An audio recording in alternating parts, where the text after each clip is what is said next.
Please subscribe to our YouTube channel. Like and share this video. Kalidasa అన్ని కాళిదాసుకి ఈ కథలన్నీ చెప్పాడు. ఒకసారి ఏమైందంటే భోజ మహారాజు కొలువులో ఒక కవి సామాన్యుడు పాపం, ఆయన పండితుడు, ఏదో దారిద్ర్య భారం చేత ఉన్నాడు. చెయ్యకూడని పని, చెయ్యని పని ఎప్పుడు ఎక్కడి అమ్మ గుర్రం ఎక్కితే వెనుక ముందు అయింది అంటారు మామూలుగా లోకంలో సామెత. ఈయన పాపం దారిద్ర్య భారం చేత రాజుగారి అంతఃపురంలో దొంగతనం చేయడానికి వెళ్ళాడు. ఆయనకి ఎప్పుడు దొంగతనం అలవాటు లేదు. ఊరికి ఇట్లా పోగానే అట్లా పట్టుబడ్డాడు. ఆయన పేరు భుక్కుండు, పేరు భుక్కుండ అని పేరు ఆయన రాజుగారి కొలువులో దొరికిపోతూనే రాజుగారి దగ్గరికి తీసుకెళ్ళాడు బట్టలున్నాడు. ఈయనండి ఇలా దొంగతనం చేస్తూ పట్టుబడ్డాడు, మన అంతఃపురంలో కూర్చోడు అని అన్నాడు. ఆయన రాజుగారి దగ్గరికి తీసుకెళ్ళగానే ఇంకా కవి కదా చమత్కారం చేద్దాము, రాజుగారు గొప్ప రసజ్ఞుడు. నేను అలా అడిగి ఆయన అప్పటికి పాపం నెల రోజుల నుంచి రాజుగారి దర్శనం కావాలని కోరుకుంటే ఎవడు లోపలికి పోనీయడండి.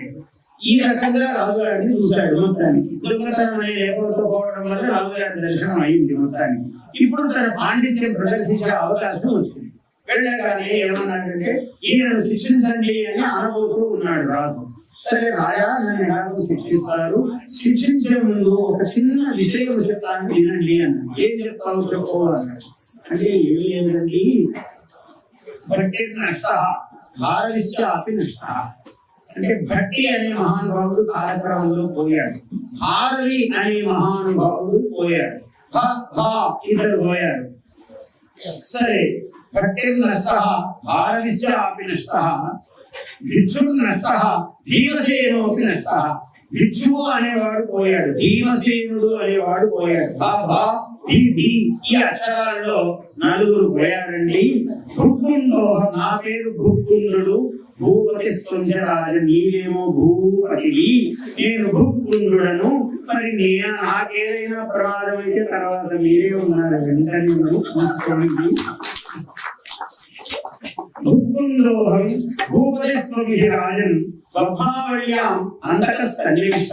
ఏం చేస్తామండి, ఆ యముడు అనేవాడు ఉన్నట్టు ఇప్పుడు భకారు మీద వచ్చి పడ్డాడు. అందుకని భట్టిని భారని తీసుకెళ్ళాడు, భిక్షువును భీమసేనుని తీసుకెళ్ళాడు. ఇంకా భుక్కుండు అని నా పేరు, భూపతి అని నీ పేరు, ఇద్దరమే ఉన్నాము. మరి ఎవరేమో ఇట్లా చేస్తున్నాడు, మీరు కొంచెం ఆలోచించండి, పెద్ద మనసు చేసి చూసుకోండి, మీకు వేరే ఉపకారం చేసుకోండి అనగానే రాజుకి చమత్కారం ఎంత మహానుభావుడు.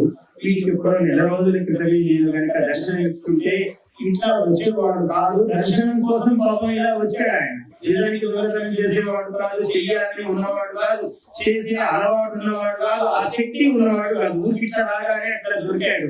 అంటే చెయ్యాలనే ఉద్దేశం కాదు, ఎక్కడైనా రాజు చూడాలనే ఉద్దేశంతో వచ్చాడు కదా, అవకాశం దొరికిందని ఇంత గొప్ప విషయం చెప్పాడు అని. నాయన, నీకు అటువంటి, నువ్వు భుక్కుండి, నీకు ఇబ్బంది లేదు, నాకు ఇబ్బంది లేదు, భూపతిని ఎవరికి ఏమీ కాదు అని సత్కారం చేసి ఆయనకు కావలసిన ధన సంపదలు ఇచ్చి పంపించాడట భోజనం.